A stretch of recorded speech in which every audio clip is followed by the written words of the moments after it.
جنگ بدر، یوم فرقان، اسلام کا پہلا مارکہ، وہ عظیم مارکہ جس میں صحابہ کے ساتھ فرشتوں نے مل کر کفار کے خلاف جنگ کی، اور میدان بدر میں ہے حق و باطل کا عظیم مواقع، اور جنگ کا ہے 10واں مرحلہ۔ کفار قریش میدان بدر میں لشکر اسلام سے پہلے پہنچے تھے، اس لیے انہوں نے جنگی اعتبار سے پانی اور زمین کے اس حصے پر قبضہ جما لیا تھا جو بظاہر نہایت مناسب تھا، اور لشکر اسلام اس مقام پر بعد میں پہنچا تھا جو جنگی اعتبار سے حوصلہ افزا نہ تھا۔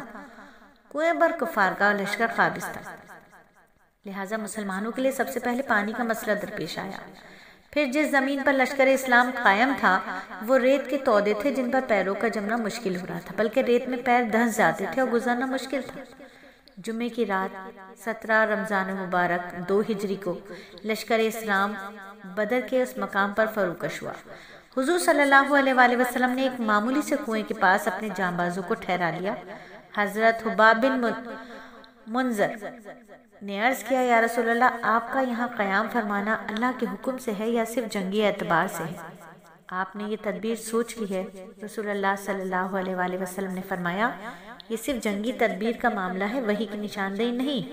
اس پر حضرت حباب بن منذر نے فرمایا، یا رسول اللہ، آپ پھر کچھ آگے بڑھیں اور سامنے کے کنویں پر قبضہ جمائیں تاکہ ہم حوض وغیرہ کھود کر پانی جمع کر سکیں۔ لشکر کفار کے کنویں کا پانی بھی اس طرف بہنا شروع ہو جائے۔ چنانچہ حضور صلی اللہ علیہ وآلہ وسلم نے پڑاؤ تجوید کرنے کا خود بھی مشورہ مانگا تھا، تو آپ نے حضرت حباب کی رائے کو پسند فرمایا، اور آدھی رات تک لشکر اسلام اپنی مقصودی مقام پر قابض ہو گئی۔ ادھر آسمان سے زور سے بارش ہوئی، جس سے مسلمانوں کے پاس پانی کا وافر مقدار میں پانی جمع ہو گیا، اور زمین کا ریت اور غبار جم کر بیٹھ گیا۔ جنگی اعتبار سے نہایت مناسب صورت پیدا ہو گئی، جس کا کفار پر الٹا اثر ہوا۔ ان کی زمین کیچڑ سے بھر گئی، سامان بھیگ گیا، چلنا دشوار ہو گیا۔ اللہ تعالیٰ نے قرآن عظیم میں اس کا اس طرح تذکرہ فرمایا۔ اللہ فرماتے ہیں سورہ انفال میں آیت نمبر 11 میں، اور اللہ تعالیٰ تم پر آسمان سے پانی برسا رہا تھا تاکہ تم کو پاک کر دے اور تم سے شیطان کی گندگی دور کر دے، تاکہ تمہارے دلوں کو مضبوط کر دے اور تمہارے قدموں کو جما دے۔ بدر کے اس مقام پر نبی صلی اللہ علیہ وآلہ وسلم کے ایک بوڑھے شخص سے ملاقات ہوئی، تو آپ صلی اللہ علیہ وآلہ وسلم کی اس بوڑھے کی اس طرح گفتگو ہوئی۔ حضور صلی اللہ علیہ وآلہ وسلم، بوڑھے شخص، یہ بتاؤ کہ محمد اور اس کے ساتھی اس وقت کہاں ہوں گے؟